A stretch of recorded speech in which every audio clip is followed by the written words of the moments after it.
This video contains 4 panels. The data here is from England and Wales from the 1950s through to the 1970s.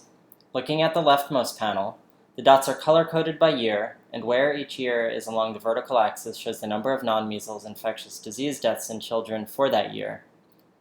These are plotted against the calculated and of course hypothetical prevalence of measles-induced immune effects, or the prevalence of immune-amnesia, for the corresponding year on the x-axis. As the video progresses, we use our mathematical model to increase the length of time that we assume that the measles immune effects last. Because of this, as the length of time that the effects last for increases, so too does the prevalence of the immune-amnesia. For example, say you work in an office with 10 people and all of you come down with a bad cold at different times during a single week. If the cold symptoms only last for a day, then the number of people who get sick and can't make it into work on any given day during that week probably won't be much more than 2, maybe 3 max. Maybe Jane and John are out on Monday and get better, and then Tom and Linda are out on Tuesday, and so on. In this case, the prevalence of sickness in the office remains low throughout the week, about 2 out of 10 per day. Now let's say we make the assumption that instead of just lasting 1 day, the sickness actually lasts for a full week.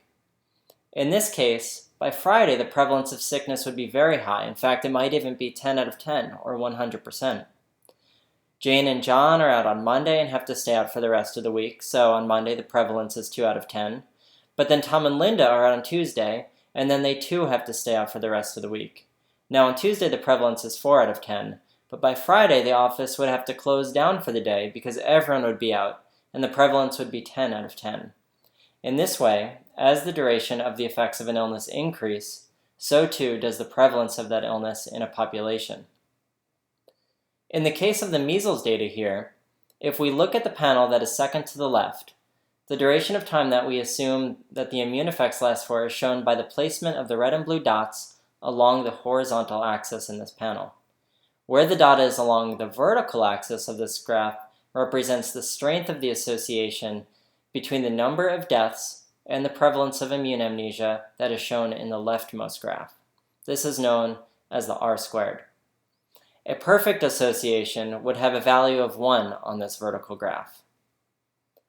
The next graph, that is the one that's third to the left, shows the actual number of deaths from year to year in the dotted line, the actual number of measles cases reported in the gray line towards the bottom, and the prevalence of immune-amnesia, which is the gray shape that increases in height and looks kind of like a growing shadow of the measles data. The predicted number of deaths calculated based on the prevalence of immune-amnesia is also shown in this graph by the blue line, and the blue-grayed area around it is the confidence interval surrounding that prediction.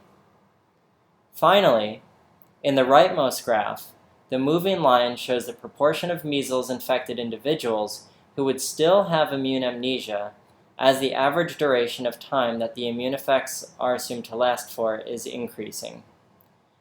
We can see in this animation that the strength of the association, as well as how good the predictions are, all peak when we assume that the immune effects of measles last for about 27 or 28 months.